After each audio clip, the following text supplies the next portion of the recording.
The Ministry of Finance has taken over an offshore patrol vessel project from THHE Destini after discovering a number of big issues pertaining to the project. This includes the necessity of a 152.6 million loan from the government to ensure the completion and delivery of the first vessel within a year. Following the delay in the project, PM Datuk Sri Anwar Ibrahim urged enforcement agencies to carry out their duties accordingly to ensure that nobody takes advantage of the public procurement process. At a press conference he held after the weekly cabinet meeting, Anwar outlined two actions that needed to be taken, where the first was to rescue the project as the OPVs have to be completed according to the schedule. Secondly, he said the government should never let go of anyone who is responsible for an abuse of power and who made a fortune out of this project. THHE Destini secured the 739.9 million job from the government in January 2017 for the supply, delivery, testing and commissioning of 3 units of OPV fitting and accessories for the Malaysian Maritime Enforcement Agency over a period of 42 months. THHE Destini was 51% owned by Destini and 49% owned by TH Heavy Engineering. However, TH Heavy acquired the 51% stake in THHE Destini from Destini for 121,131.12 towards the end of 2021. TH Heavy was delisted from Bursa Malaysia in September last year after the group failed to submit a regularisation plan to exit its financial distress. Shares in Destini, which lost around 56% of its value last year, ended Wednesday up by 6.25% to close at 8.5 cents.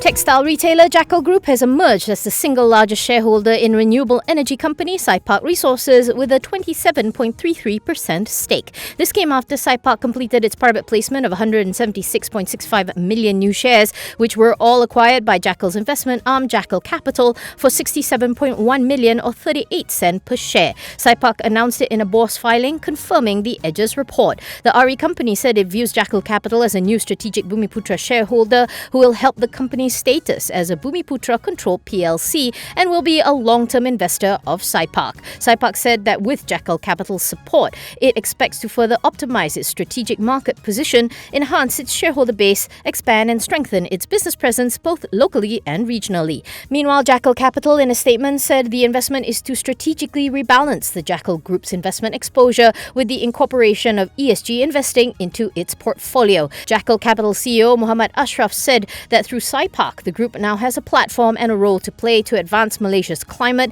and sustainability agenda in achieving environmental sustainability by 2030. Jackal Capital noted this acquisition has helped to infuse Cypark with fresh capital, whereby 50 million is earmarked for the development of the large-scale solar 2 floating solar photovoltaic projects at Danau Tok Uban, Kelantan. The remainder is for working capital for the solid waste modular advanced recovery and treatment waste-to-energy plant located at Ladang Tanah Merah, Negeri Sembilan.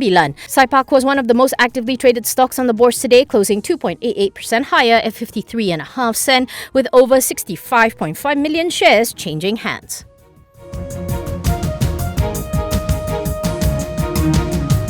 A former Petronas executive has claimed trial to 37 corruption charges and 6 anti-money laundering charges in the Sessions Court on Wednesday, January 4th. Muhammad Amal M. Razalan was charged for receiving bribes amounting to 6.1 million from December 2016 to August 2019, among others, as payment for assisting a company to secure a contract from the national oil firm. He was accused of receiving bribes ranging from 2,078 ringgit to 825,593.60 at Maybank's KLCC branch at Jalan Ampang. Muhammad Amal, in his capacity as then Executive Construction at Petronas Charikali, is accused of receiving bribes as payment for assisting Faltech Engineering to secure a contract for Petronas concerning the provision of civil and structural maintenance services. He was said to have received the bribes from a Majestica director through the bank account of a separate company, MAMN Golden Vision Enterprise, while conspiring with its director. He is also accused of receiving bribes from a project manager for reviewing and approving documents related to job verification, namely the job completion ticket implemented by that company. All offences are framed under Section 16A of the Malaysian Anti-Corruption Commission 2009, read together with Section 28(1)(c) of the same Act, and are punishable under Section 24 of the same Act. Muhammad Amal pleaded not guilty. Separately, Muhammad Amal was also charged with 6 anti-money laundering charges. He was accused of receiving and using a total of 939,334 ringgit, which were said to to be proceeds of unlawful activity between July 2017 and March 2022. The charges were framed under subsection 41B Anti-Money Laundering, Anti-Terrorism Financing and Proceeds of Unlawful Activities Act 2001, which is punishable under subsection 41 of the same act. Both cases are set for mention on February 15th. It is understood that Muhammad Ammar will also face additional charges at the Shah Alam Court on January 5th.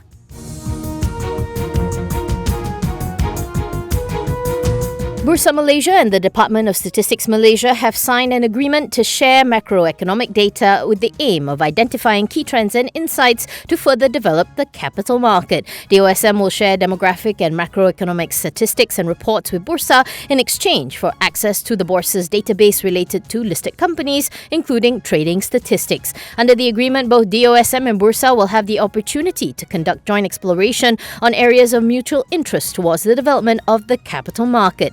At the signing ceremony, Bursa CEO Datuk Muhammad Umar Swift said the collaboration would result in significant synergies between both parties to further develop the capital market landscape while creating new initiatives to enhance investor participation in the Malaysian market. DOSM Chief Statistician Datuk Sri Dr. Muhammad Uzair Maidin said the data partnership will enable DOSM to assess the economic climate, make better decisions to grow its services and be even more competitive. Muhammad Uzair explained that Bursa's data is important as it contributes to the leading index, a predictive tool used to anticipate economic upturns and downturns on an average of 4 to 6 months ahead. Some of the key data that will be shared by Bursa to DOSM are daily and monthly trading volume according to sector data, aggregated investors' demographic data and PLC's annual reports. According to Bursa's 2021 annual report, revenue contribution from Bursa data business increased by 12.2% year-on-year to 54 million, owing to growing demand from subscribers for applied trade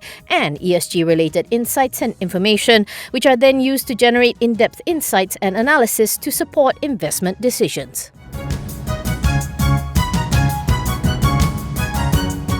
Proton Holdings' total vehicle sales in 2022 jumped by 23.3% year-on-year to 141,432 units, comprising foreign and domestic sales, boosted by the delivery of 14,750 units in December. In a statement, the national car maker said the higher sales were against the backdrop of a combination of flood-affected parts vendors and an acute shortage in the global chip industry, depressed volumes for the first 4 months of 2021. Proton said sales volume for international markets meanwhile increased to 5,406 units, growing by 79.1%.